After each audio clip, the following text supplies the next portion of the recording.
Hello Kuku.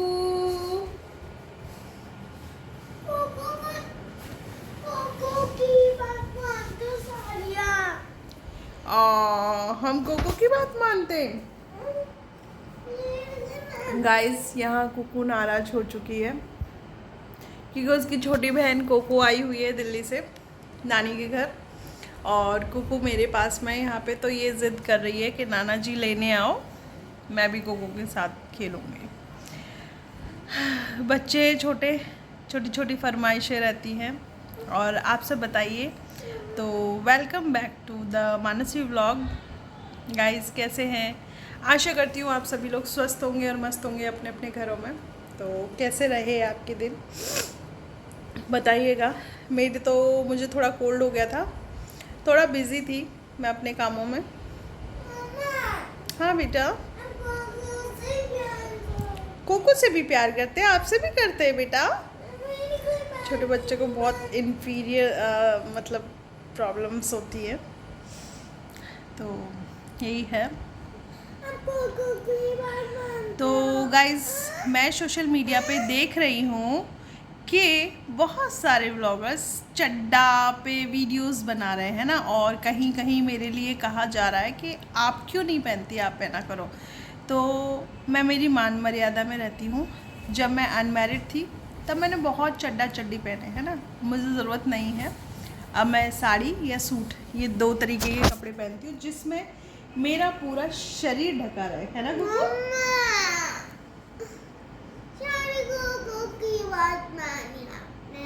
हाँ, मेरी बात नहीं सुनी। आपको तो फोन चाहिए होता है हमेशा। अच्छी अच्छी अच्छी प्यारी प्यारी सी बात कर दो। आपने कहा था ना आप मेरे साथ वीडियो बनवाओगी। बोलो हेलो गाइस।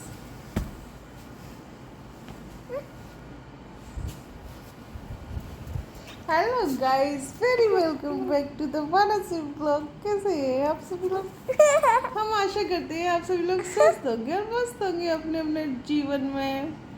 हाँ, तो जब मैं अनमैरिड थी तो मैंने बहुत कुछ पहन लिया, है ना मम्मा? अब है ना, इन लोगों की उम्र है चड्डा पहनने की, हमारी उम्र नहीं है, क्योंकि हमने एक दो बच्चे निकाल लिए, ठीक है। और जो कह रही है, आप दिल पे हाथ रख के बताइए, आप पहन सकती हैं अपने ससुराल पे? नहीं पहन सकती ना, क्योंकि आप खुद मान मर्यादा को जानती है ना। और रही बात, आप खुद एक बहुत बड़ी अंधभक्त है, पहले अपने आप को आईने में देखिए। मम्मा, कोको को क्यों नहीं डांटते? तो आप मैडम सबको चड्डा पहनने के लिए बोल रही हैं, तो पहले आप पहनिए, है ना। आप भी किसी के घर की बहू है, किसी के घर की इज्जत है ना। जैसा कि मैं आपकी लाइव में सुन रही हूँ, और जो आप मुझे प्रोनाउंस्ड कर रही हैं घटिया औरत, तो घटिया औरत आप भी है। शायद हम लोग इतना कभी खुद लाइव में नहीं आते, कभी खुद इतनी लाइव्स नहीं करते। दो दो तीन तीन दिन में शायद मेरे वीडियोस आते हैं, उनमें भी आपकी सबकी हवा खसक हो जाती है। क्यों, ऐसा क्यों? और रही बात, आप कह रहे हैं कि मतलब जो छोटी लड़की है, जो ननद है उसकी, अंशु, वो अपने भाइयों का जो भी उसने टाइटल लगाया उनको हटा ले। क्यों हटा ले? आप लोगों की नेतागिरी चलती है, दादागिरी चलती है, क्या चलती है मुझे ये बताओ। और उसे पूर्ण रूप से हक है, पूछो क्यों? तो चलिए उसका विश्लेषण मैं कर देती हूँ। अपने दोनों भाइयों के मरने के बाद भी वो लड़की घर नहीं गई, है ना। जानते हैं आप, ये मैं सत्य का मतलब चीज़ें रख रही हूँ आपके सामने। नहीं गई ना, वो उसी घर में है ना। क्या उसका बाप, उस लड़की का पिता उसे 2 वक्त की रोटी नहीं खिला सकता अपने घर? उसको पढ़ा नहीं सकता? सब कुछ कर सकता है, इकलौती बेटी है, लेकिन फिर भी उनको दे रखी है वो, क्योंकि वो लोग भी उसे अपनी बेटी समझते हैं। तो इसलिए हक है। और ये देवरानी जी को पता है क्यों हक नहीं है? ये है ना, मतलब जो विधवा शब्द देते हैं ना हम किसी को, तो वो भी एक मतलब कहेंगे सम्मानजनक शब्द है, क्योंकि वो किसी की विधवा है ना।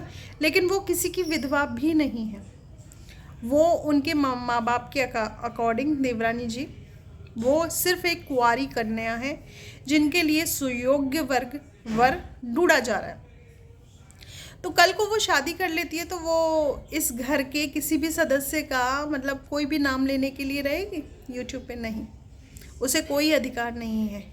वो उसके माँ बाप में लात मार के घर से गई है अपनी आज़ादियों के लिए, ठीक है, इसलिए उसको अधिकार नहीं है। तो आप उसको बोलिए, देवरानी जी को, जितने लोग भी हैं, समझाओ कि अब तुम मूव ऑन कर चुकी हो, आगे बढ़ चुकी हो, तो पीछे की तरफ मत देखो, अब आगे बढ़ो, चड्डा पहनो, चड्डी पहनो, बिकनी पहनो, कोई किसी को दिक्कत नहीं है, लेकिन सिर्फ तुम अपने और अपने बेटियों के लिए जियो, पीछे मुड़ के मत देखो। पीछे वाले लोग पता है एक ट्रोमा में हैं, जिस ट्रोमा से शायद वो कभी नहीं निकल पाएंगे, क्योंकि वो उसी घर में है जिस घर में वो 2 लड़के थे और उनकी यादों के सहारे ही है। हर सर्दियों में उसकी माँ अपने दोनों बेटों के कपड़े निकालती है, सुखाती है और अच्छे से। इस चीज़ से मैं जूझ रही थी, मुझे पता है, इसलिए मैं उसकी साइड हुई, क्योंकि वो पेन है ना, इतना गहरा पेन होता है, इतना गहरा दर्द होता है ना, जैसे किसी के सामने बयान नहीं कर सकते। उस इंसान की आंखें ही बता पाती हैं कि वो कितना गहरा दर्द और वो कितना गहरा प्यार है। इसलिए 4 बातें बनाने से बेटर है पहले आप रियलिटी को समझें, क्योंकि जो देवरानी जी की वीडियोस में होता है ना, वो रियल में नहीं होता। और इतने सारे लोगों ने उसके साथ काम किया है, वो लोगों का भी यही कहना है कि जो रियल में है वो दिखता नहीं है उनकी वीडियोस में, ठीक है। शायद कोई आया है मेरे घर पे, तो चलिए इस वीडियो को स्किप करते हैं, आगे बनाएंगे। और चीज़ें हैं और बहुत सारी चीज़ें हो रही हैं, वक्त आने पे आप सभी लोगों को बता दिया जाएगा, माता रानी की जैसी भी मेहरबानी होगी वो सब बता दिया जाएगा। बस चलिए। और हाँ, एक बात और हम अपनी देवरानी जी से कहना चाहेंगे कि वो पैसे का बड़ा घमंड दिखाती हैं और उनके जो सपोर्टर्स हैं वो भी पैसे का बड़ा घमंड दिखाते हैं। तो वो पैसा कैसे कमाया ना उसने, वो सबको पता है।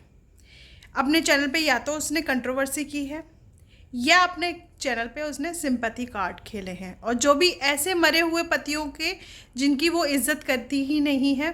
एक पति को तो बिल्कुल बदनाम कर दिया सोशल मीडिया पे, बिल्कुल उसकी इमेज ख़राब कर दी, इतनी बुरी तरीके से ख़राब की है उसकी रिकॉर्डिंग डाल के कि उसके माँ बाप को न चाहकर भी कोर्ट केस करना पड़ा।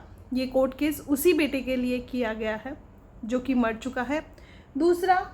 दूसरा बच्चा भी जिंदा नहीं है उनका, वो भी ख़त्म हो चुका है। उसको भी क्या कह दिया एक सिंपैथीकार कि उसने मुझसे शादी की थी सिर्फ़ और सिर्फ एडिटिंग के लिए, है ना, जबकि इनको पता नहीं था कि इनकी इज्जत बचाने के लिए उस घर में मतलब सिंपैथी थी इनके प्रति, तभी उस घर ने एक्सेप्ट किया था इनको। तो ये है ना, भूल चुकी हैं। इसलिए मैं कहती हूँ कि उन दोनों बेटों के जो थंबनेल्स हैं डालने का अधिकार छोटी जीजी को है और हमेशा रहेगा, क्योंकि वो बखूबी अपना जो कर्तव्य है ना वो निभा रही है। इसकी तरह भागी नहीं है वो घर छोड़ के बदनाम करके, और जिस दिन वो ऐसा कर देगी उस दिन हम उसके लिए भी ऐसी वीडियो बनाएंगे। लेकिन मुझे पता है वो कभी ऐसा नहीं करेगी। और रही बात, कुछ लोग उनको बहुत ज़्यादा कह रहे हैं कि ये तुमने वीडियो, वो क्यों बनाए, किसी के सपोर्ट में वो लोग क्यों वीडियो बनाए? उन्हें भी तो इसी अकेली औरत ने बदनाम किया था ना, तो वो लोग इसके लिए वीडियो कभी नहीं बनाएंगे, इसके सपोर्ट में तो बिल्कुल जाएंगे ही नहीं।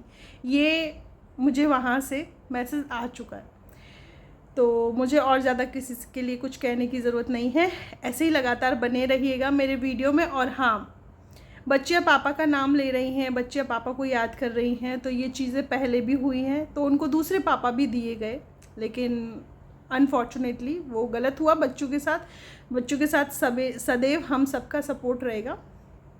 बच्चे याद करते हैं, क्योंकि सिमिलर इस घर में भी ऐसी चीज़ें होती हैं, पर मैं उन चीज़ों को दिखाती नहीं हूँ सोशल मीडिया पे।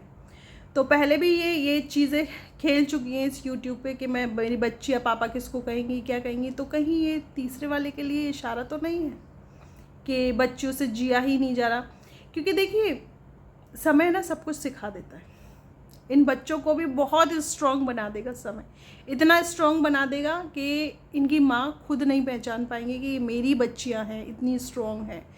क्योंकि मैं देख रही हूँ ना, मेरे घर में भी तो मेरा बच्चा ऐसे ही पल रहा है ना, तो मुझे सब चीज़ें पता है कि आगे क्या होना है क्या नहीं होना। तो बुज़ुर्गों के लिए थोड़ी दया रहम रखें, जो कि देवरानी के सपोर्टर्स हैं, है ना। इतना परेशान किसी को ना करें।